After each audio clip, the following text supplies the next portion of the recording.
vast Japan. People will come back. We'll bring those professionals who are highly skilled people back to Nigeria, and will bring about growth to this country. Now, if people like myself who have not been around for a long time, will make sure we can create that environment, those platforms for them to be able to come into in a way that is sustainable and viable. They will just come here, get themselves in trouble, and run away again. So we're trying to create houses and platforms for them, which is viable for them to thrive, bring their skills as Nigerians and as Africans to actually develop the continent. Like a whole lot. Michael, over to you. Okay. So, I mean, in all of this great stuff that ARM-Harith has done and will be doing, I mean, what would you say has been maybe a challenging period, and how have you been able to, surmount that?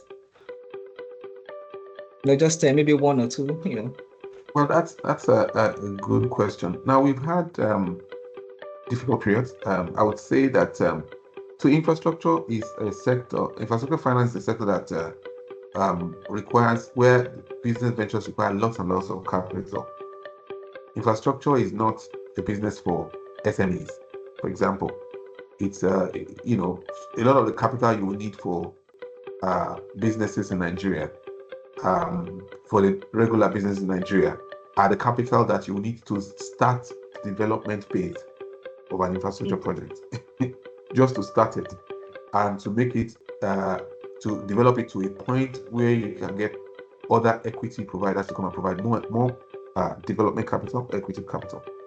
So if you have say a project, say a small size project in infrastructure space will be a project that would cost you, a small size project will cost you between $20 to $30 million. You know how much that is? That's hefty. That's hefty. Yeah, yes, you know how much that is in Naira terms. That is easily going to 50 billion already. Now that's a small size project. So a mid-sized project will be a project that would be over would be 100 million, $100 million. And you know what that means? That is already that is about 150 billion in Naira terms. If not 160 billion, almost 200 billion. So that is, and then when you have the large scale projects, so one of the largest projects we've done in this business is the Azura Edo IPP. It costs almost actually about $900 million. And sorry, can you come again? The name of the project? 900 million. Azura Edo IPP is a $900 million project. 900 million. So the total equity in the project was about 300, just under 300, and the total debt in the project is about 600 million. So of course, in Naira terms, you know what that is. So those are the large scale projects that you will typically do in infra. So you require lots and lots of capital. Now, when we raised our first fund in 2015, because also a significant component of infrastructure requires foreign capital, you will need, even if you have a local. So the biggest component in infrastructure development is the construction, what you call the EPC contract, construction contract. That usually goes the largest amount of the capital that you raise. And you would typically have an offshore component of it, at least, if not entirely offshore. So Azura, for example, had Siemens. We often call them Siemens, or the Siemens of Germany, as the offshore contractor for the construction, and then Julius Berger as the onshore contract. So that offshore, the total contract size was about 600 million. And the onshore component was about 100 and something. The offshore component was about 400 million. So basically, I'm highlighting this. This is dollars I'm saying. So I'm highlighting this because most of the capital you would need, where you have brand new infrastructure building, will be hard currency. When we closed our first fund, just within a month we closed our first fund, and we were expecting additional investors to come in. There was a major devaluation. As soon as the devaluation happened, all of the investors that wanted investors ran away. So we did not even get to half of the capital we wanted to raise. So that posed a big challenge, because the first challenge we had to deal with was viability. Was the fund even viable? Because we couldn't raise we raised about 1/3 at best of the capital we wanted to raise. So we've had to do various things value engineering, you know, various things we've had to do so as to ensure that we can continue. We've got to do various innovative. We took various innovative steps to ensure that we can continue in business. We kept the team small. One of the biggest components in business such as ours is the expertise, is the cost of keeping the people, because these are basically international professionals who could work in most of the developed markets, a lot of the most developed markets in the world. Those private equity professionals and infrastructure professionals are highly skilled professionals that are much sought after and are not easy to come by. So we've had to keep the team lean, and also we've had to ensure that we focus only on high quality projects. And one of them, one of the high quality is Azura. When we exited Azura, we sold our investment at the end of 2019. We actually made a very, very decent return. We made more than twice our investment. So what we did was that we distributed the gain, and then the capital that we recovered, which was the original capital we invested, we plowed it back into another project. So we sweated the capital. We are making the capital work several times for us. Mm-hmm. So this is one of the things we did, for example, that make sure that we can continue to invest and that we can be profitable. That's why we had only very small capital compared to businesses such as ours around the world. Typically you won't be able to do much with the kind of capital we raised, but we have done quite a lot, and we have punched above our weight, and we have made a huge impact in the market despite that small capital. Another challenge, that's the capital raising challenge that we faced because of the currency devaluation. And of course, we have innovated in this second fund now we are raising. We are now officially dual currency. So we have evolved a way to make sure that we don't get trapped in a similar problem. We now have multiple vehicles. We can take the investment in Naira, we can take it in dollars. So don't worry if there's devaluation, you don't have to run away. Bring the capital and we have use for it. Another challenge we've had is the challenge of human resource. I mentioned that project finance and infrastructure finance professionals are not easy to come by. But we have still been able to attract. We have basically the challenges we had in the past.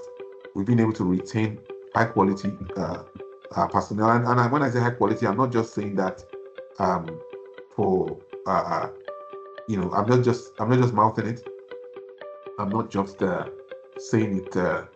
I'm not saying it lightly. It's real. The kind of professionals we have are the best around the world. I mean, ex-professionals, like when people leave ARM-Harith, they go to work in the most considerable places. As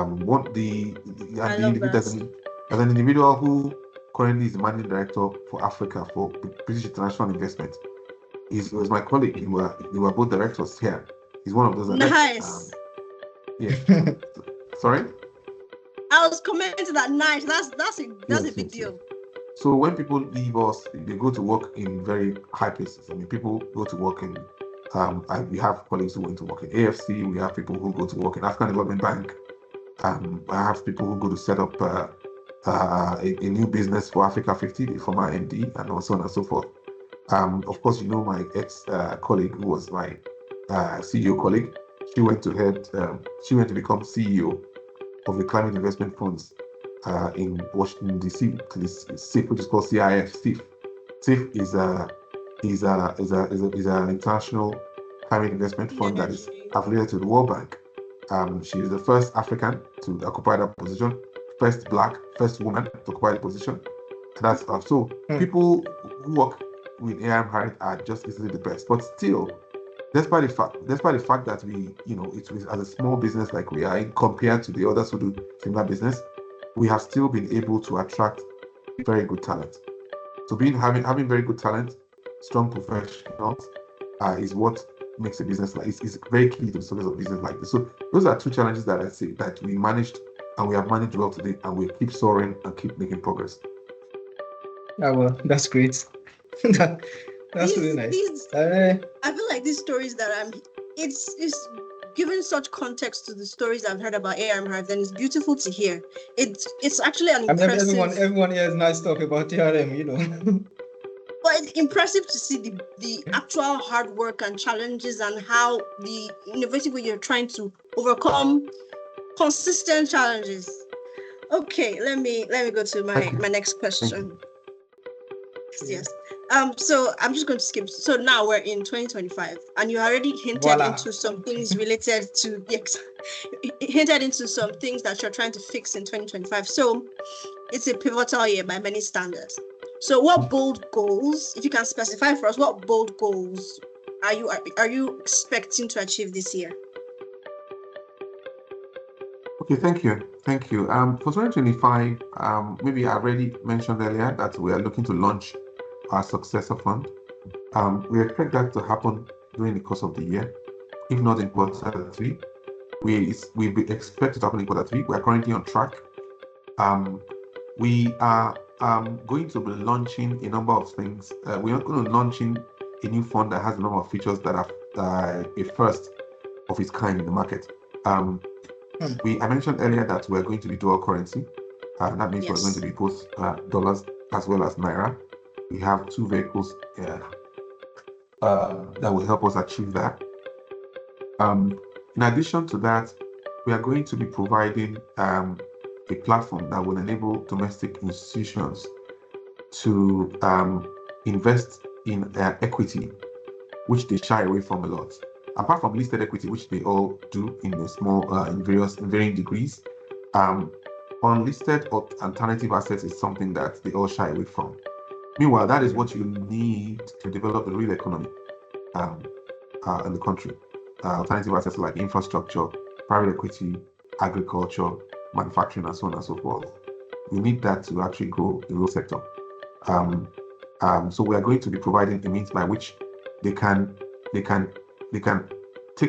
still get the benefits of early interim yield, which is what they're looking for. They all look for liquid instruments, and because of that, they invest in debt products that can give them regular yields. Yes. Regular and periodic yield. Unlike equity, that is, you basically invest for long-term capital appreciation. If it does very well, then you can, of course, get a lot of wealth, if you like, from it. If it does well, of course, if it doesn't do well, then you don't also get something. So that, which is the reason why you need to invest with those people who have a track record in the market and who have the expertise in the asset that you are looking to invest in. So I've now come up with a product working with 2 DFIs that is going to de-risk the assets, and is going to mean that the domestic institutions and pension funds can actually get both the interim yield, early distributions that they're looking for, as well as the long-term capital appreciation. So this is what we are going to do. We're on the verge of doing, on the cusp of doing it. It's not been done. We're not even sure it's been done in Africa before. It's probably going to be the first it's been done in Africa. When we do it, we expect it to be copied again. But of course, this time we expect to have gotten substance, because we have also, the reason why we're able to attract the support of those international development finance institutions is because of our track record. The little capital we've done, we've used the capital well, and we've achieved decent return and development for our investors and stakeholders. So because of that, they're providing us with the backing where we can set up a much expanded platform. That would mean that we can do more with we can do much more if we could achieve all that we achieved in Fund 1 with the little capital. And imagine what we'll achieve in this successor fund with an expanded amount of capital. That's what we expect. We are expecting to launch that this year. And in addition to the fact that we have invested instead in just Anglophone West Africa, I would say we only managed to close deals in the English-speaking parts of West Africa in Fund 1. We are now going to also expand our footprint and our coverage to Francophone. We have focus countries like Senegal and Cote d'Ivoire, for example, where we're also going to be closing deals and doing infrastructure projects, in addition to Nigeria, in our successor fund. And that is going to kick off in 2025. So it means that we're going to have more opportunity and more diversification for partners and investors who decide to work with us, in addition to those who are already working with us, who are already giving us capital for the successor fund. Big goals. Michael, over to you.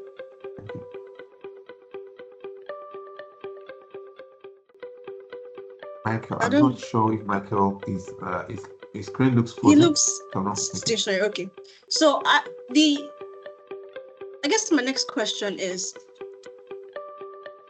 these things that you've proposed for yourselves, do you foresee any challenges? You had mentioned before that you had some challenges before. Yeah, Hi, Mr. Oshikanlu, are you still on call with us? I am. I just needed a quick. I needed to Okay. adjust my settings a bit. Yeah. Okay. I'm with So you. it was not even my real question. It just flows over from what you had mentioned. You had mentioned human resource problems, and you had mentioned, I think the first one was capital raising problems. You have mentioned that you solved the capital raise. You're in the process of solving the capital raise ones. The human resource problem, do you think that you will be fine for 2025? And do you foresee any challenges with this new way you're trying to do things? This